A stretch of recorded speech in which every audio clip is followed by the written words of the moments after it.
Thank you.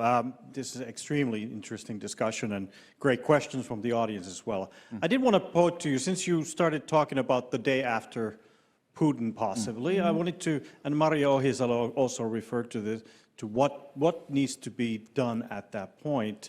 Paul is talking about the importance of dialogue, and Elizabeth as well. Iro is mentioning more the sort of the security concerns in terms of how can we prevent another Putin-like figure perhaps re-emerging. So I have a specific question to you. So what conditions would you, as experts in the international arenas, what expectations would you place into the negotiations that we're going to see? I'll just give you a specific example of reparations. In many conflicts there has been reparations, and oftentimes those have not led to the kind of the outcomes that you perhaps have hoped. So what would you expect to see or hope to see perhaps in those situations? Thank you. So that's a great, thank you, Jari. So yes, so how do we approach that day when we are in the negotiations? And does anybody? I'm happy to go. I think the most famous example is the Treaty of Versailles in 1919, that many historians put as the beginning of the Second World War, in terms of the drivers, and certainly drove deep inflation inside Germany and then pushback. And I think we need to bear that example in mind. And of course, after the Second World War, we had the Marshall Plan. And I think that that to me shows that this isn't about justice in the narrow sense of that word, which is about pain and revenge and putting all the blame on one state. On the other hand, we exist in a world where the blame for the situations that we are in is very broadly shared. And I referred earlier to the responsibilities that the great powers have in acknowledging their own contribution to the mess that we're in at the moment. NATO members have to acknowledge that role. So in the first few months of the war, there were a number of people who were pointing to the fact that NATO expansion has contributed to the conditions that supported Putin and his action on Ukraine. It doesn't forgive it. It doesn't mean that it shouldn't be condemned. It doesn't mean that that he did the right thing. But nevertheless, there needs to be an acknowledgement that in building a better world, we need to move beyond this idea of the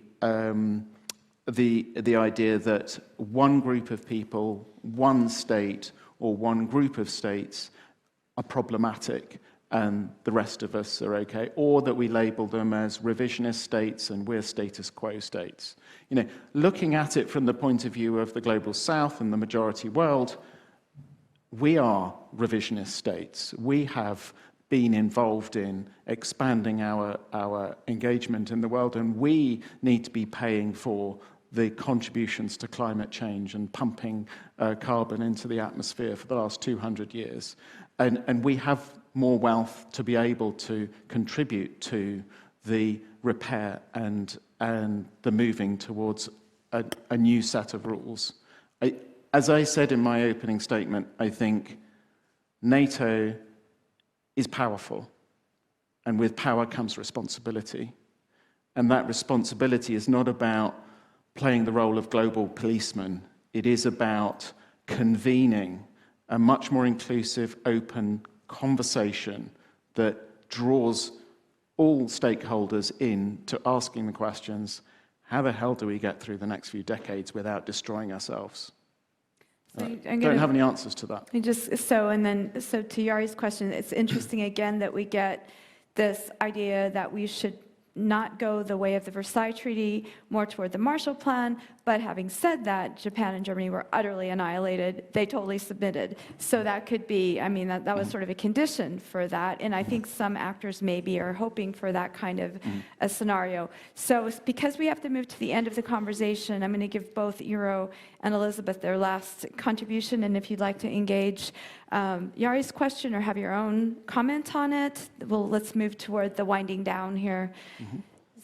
Yeah, maybe a few words about Jari's questions. If I understood correctly, what expectations are there after the war ends in Ukraine and the kind of preparations that Russia should pay towards Ukraine? That's the way I understood it.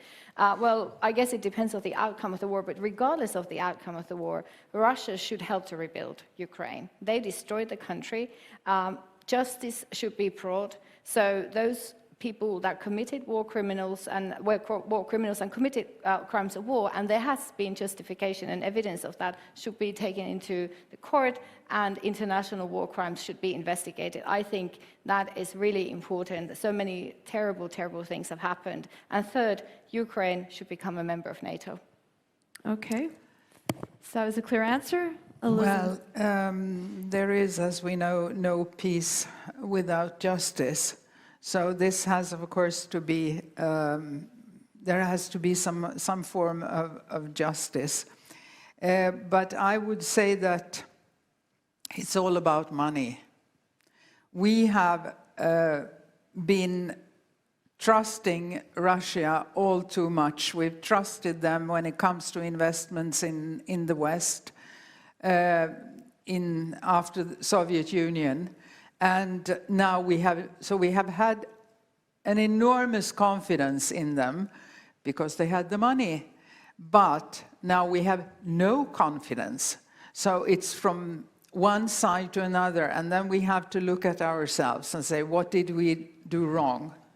And the question is, of course, in the negotiations, who will be on the other side of the table? Because you can hear people say, if you say that we have to get rid of Putin, then people say, oh, the others are worse. So this we don't know. What is the alternative? Who will be on the other side of the table? Who will replace Putin? What sort of discussions will there be? But it's all about money. All right, so I think that's where we have to end the discussion. So together, I'd like to thank all of you in the audience